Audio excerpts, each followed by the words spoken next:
The neon glow of Owen's diner flickered against the cold Ohio night, its buzzing hum blending with the distant rumble of passing traffic.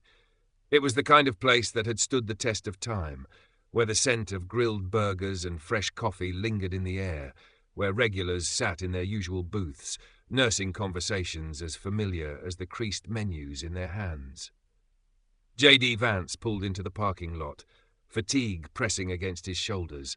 It had been a long day, one filled with meetings, handshakes, and policy discussions that stretched on without end. He wasn't looking for much, just a quiet meal before the drive ahead. A local had mentioned this place earlier, swearing by their homemade meatloaf and hand-cut fries. It seemed like the perfect spot to catch his breath. The bell above the door let out a soft chime as he stepped inside. The warmth of the diner wrapped around him, the low hum of conversation filling the space. A wall near the register was covered in faded Polaroids, snapshots of customers and staff from decades past. It was a place that had history, that felt like home to the people who gathered there night after night. J.D. caught the eye of the hostess behind the counter. At first, she offered a polite, almost automatic smile, but then recognition flickered across her face. The shift was subtle, a hesitation so brief most wouldn't have noticed, but J.D. did. Her lips pressed into a thin line, her posture stiffened ever so slightly. He glanced around. A few heads had turned in his direction. One man, halfway through his burger, leaned in to whisper to the person across from him. Another, a woman in a flannel shirt, set her coffee down a little too hard, her eyes narrowing before she looked away. J.D. wasn't naive. He'd been in enough rooms to recognize when he wasn't entirely welcome. But a diner? Here? The hostess hesitated before stepping forward, tucking a loose strand of hair behind her ear. Good evening, she said, her voice careful. Are you dining in or taking out? J.D. let out a small chuckle, weary but good-natured. Dining in, if that's all right. Another pause. Too long for such a simple question. She glanced over her shoulder toward the kitchen, as if seeking guidance, then back at him. I need to check something real quick, just one moment. She disappeared through the swinging door, leaving J.D. standing there. More heads turned. A man at the counter shifted in his seat. Someone muttered under their breath. Something wasn't right. The seconds stretched. Behind the kitchen doors, muffled voices rose and fell, too indistinct to make out but carrying the unmistakable weight of deliberation. J.D. exhaled slowly, rolling his shoulders back. He wasn't going to assume anything. Maybe there was a policy. Maybe they were short-staffed. The hostess returned, but this time there was no hesitation. Her expression was set, her decision made. I'm sorry, sir, she said, voice firm. We can't serve you tonight. There was no explanation, no excuse about closing soon, no mention of a reservation requirement, just a statement, a refusal. And the way she said it, the way the whole room seemed to tighten around her words, made it clear this wasn't about business. This was personal. For a moment, J.D. didn't respond. The weight of her words settled in the space between them, thick and unspoken. The diner had gone quiet, not silent, but quieter. The sizzle of the grill still crackled from the kitchen. A fork scraped against a plate somewhere, but the usual murmur of conversation had dulled. People were watching. Waiting. J.D. studied the hostess's face. She wasn't angry. She wasn't flustered. She was just firm, as if she had made up her mind, or perhaps as if someone else had made it up for her. His gaze flicked past her toward the kitchen window where two cooks stood behind the counter. They were half hidden by a heat lamp stacked with plates, their expressions unreadable. He cleared his throat. I'm sorry, did I do something wrong? The hostess didn't fidget. She didn't look away. It's just, we'd rather not serve you tonight. No explanation. No reason given. Just that. J.D. let his hands settle on his hips, exhaling through his nose. He'd been in difficult situations before. He'd been confronted, challenged, dismissed. But something about this moment, the quiet certainty of it, made it different. He could feel the weight of every set of eyes in the room, waiting for his reaction, waiting for anger, for indignation, for a raised voice or a slammed fist against the counter. But he gave them none of it. Instead, he nodded slowly, his expression unreadable. All right, he said, his voice even. He reached into his pocket, pulled out a few bills and placed them gently on the counter. For the coffee I didn't get to have, he said. Then, without another word, he turned and walked toward the door. As he stepped outside, the cold air hit his face, but he barely noticed. Behind him, the diner's neon sign flickered again, buzzing softly in the quiet night. The neon glow of Owen's diner cast a dull reflection on the pavement as J.D. Vance stepped outside, the cold night air wrapping around him. He stood still for a moment, exhaling, watching his breath disappear into the darkness. Inside, the low hum of conversation had returned, though he had no doubt that, for at least a few more minutes, he would be the subject of quiet discussions at booths and counters. He turned slightly, catching the gaze of an older man sitting near the counter. The guy looked like he'd been coming here for years, his blue work jacket frayed at the cuffs, his hands weathered from a lifetime of labour. He shook his head, more to himself than to J.D., before stabbing at the last of his eggs. A few booths over, a woman shifted in her seat, her expression unreadable. Across from her, a younger man, probably in his 30s, leaned back with his arms crossed, watching like he was enjoying the show. J.D. took it all in. The eyes that looked away the second they met his, the ones that lingered too long, the ones that held something sharper, something closer to satisfaction. He could feel the weight of the moment pressing on him. He had options. He could walk out, shake his head, let it go. He could demand an explanation, call them out, ask if they had any idea what this would look like in the morning news cycle.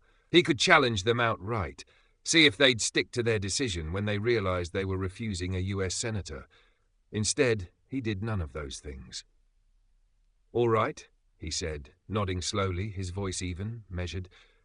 "Can I speak with the manager?" That caught a few people off guard. The hostess hesitated again, glancing toward the kitchen, as if asking for silent permission.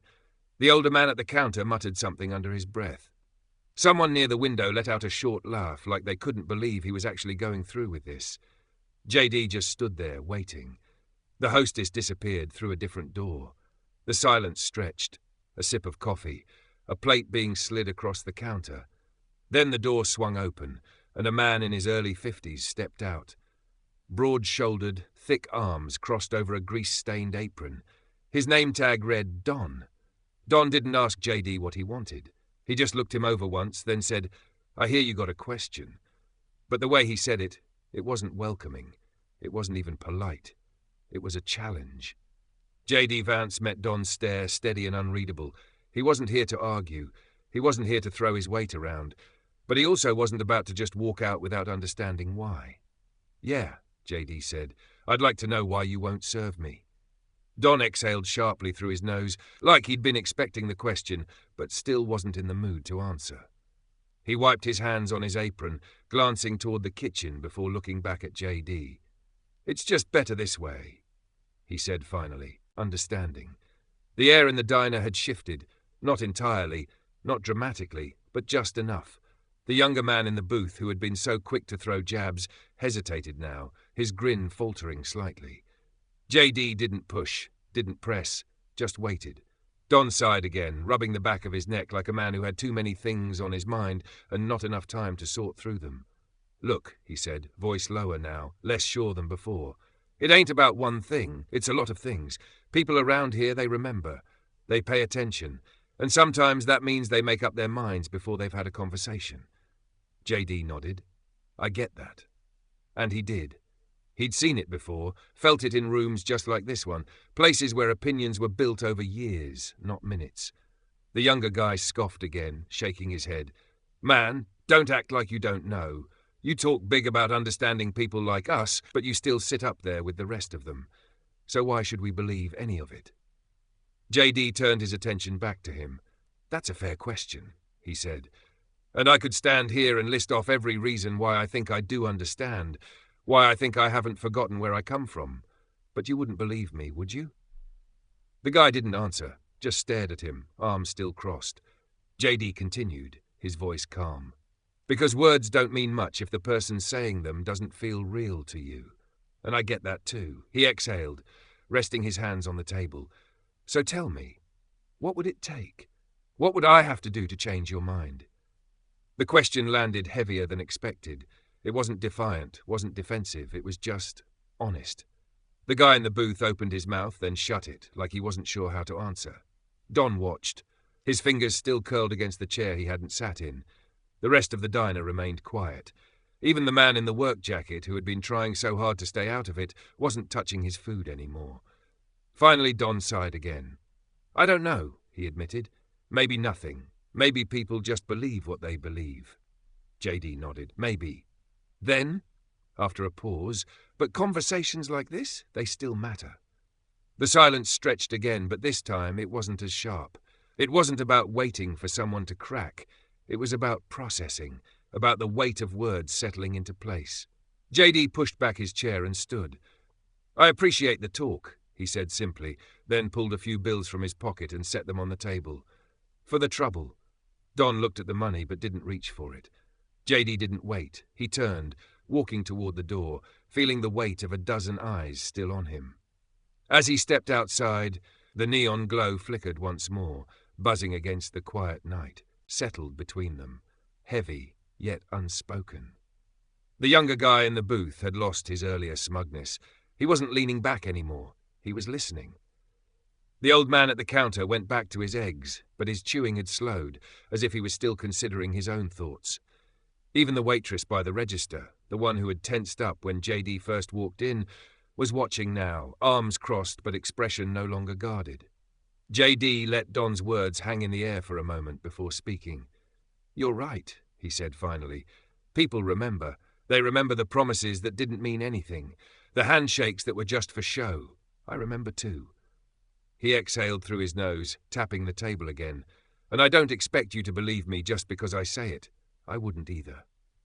Don tilted his head slightly, considering him. "So why are you still sitting here?" JD chuckled softly. "Because walking out would be easy. Because I could turn this into a headline, use it as fuel, let it spiral into something bigger than it needs to be. Or," he leaned in slightly, "I could stay. I could have the conversation that no one ever bothers to have." The younger guy let out a breath, shaking his head like he didn't quite know what to do with this version of events. "Man, I don't get you." JD turned toward him, his expression unreadable. "That's because you didn't expect me to listen. You expected me to react." The diner was still, save for the quiet hum of the kitchen. Don studied JD carefully, fingers drumming against the tabletop. He wasn't a man who made snap decisions. That much was clear.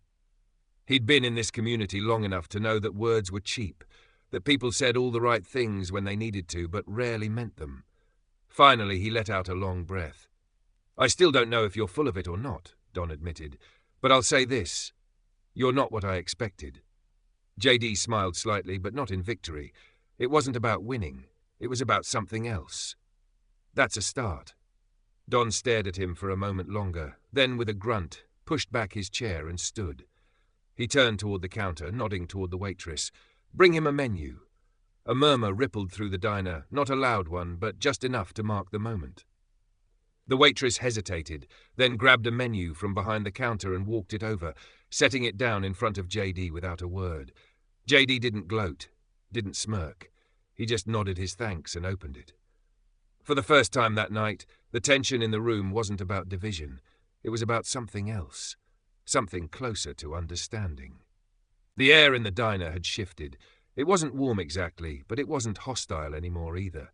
JD leaned back, sipping his coffee, letting the sounds of the room settle around him. He wasn't naive. He knew one conversation wouldn't change everything. But maybe it didn't have to. Maybe just staying, just listening, was enough for now. Don shook his head, still watching him. "I don't know what to make of you, man." JD smirked. "That's fair." The younger guy in the booth scoffed, but this time there was no real heat behind it. "You really think talking's going to change anything?" JD turned to him, considering his words. "Not on its own," he admitted, "but not talking sure hasn't helped, has it?" That gave the guy pause. He frowned, then looked away, running a hand over his face like he didn't want to admit JD had a point. Mary refilled JD's coffee without asking this time. "You sticking around, Senator?" JD glanced at the clock. He had a flight to catch in the morning, meetings lined up that would pull him back into the world of politics, where everything was strategy and positioning. But for now he had nowhere else to be. He smiled. "Yeah, I think I will." The old man at the counter let out a grunt, shaking his head as he reached for his own cup. Guess we'll see if you remember this place next time you come through." JD met his eyes. "I think I will." The old man gave him a long, measuring look. Then, with a small nod, he turned back to his plate. JD took another bite of his burger, chewing slowly. The conversations around him started to flow again, quieter at first, then naturally, like things were settling back into place. The town wouldn't wake up tomorrow, magically changed. Some people in this room might still shake their heads when they saw his name in the news. But maybe, just maybe, they'd also remember this night. The night when, for once, someone stayed. Don pushed back from the table. "Well, Senator, I'll say this much. You got patience." JD chuckled. "It's a work in progress." Don nodded toward the kitchen. "Enjoy the burger." "I plan to." As Don walked away, the younger guy in the booth watched him go, then looked back at JD. "For the record," he muttered, "I still don't trust politicians." JD smirked. "Can't say I blame you." The guy shook his head, but this time there was no edge to it. "You're a weird one, Vance." JD just took another sip of coffee, letting the night play out around him. Maybe he wouldn't change minds in a single evening. Maybe he never would. But he'd shown up. He'd listened. And sometimes that was the first step toward something real. Because in a world where everyone was ready to shout, sometimes the most powerful thing you could do was stay, listen, and prove, even for a moment, that not everything had to be a fight. So, what about you? Have you ever been in a situation where you had to choose between walking away and staying to listen? Drop your thoughts in the comments. I'd love to hear your take. And if this story resonated with you, don't forget to like, subscribe, and hit that notification bell.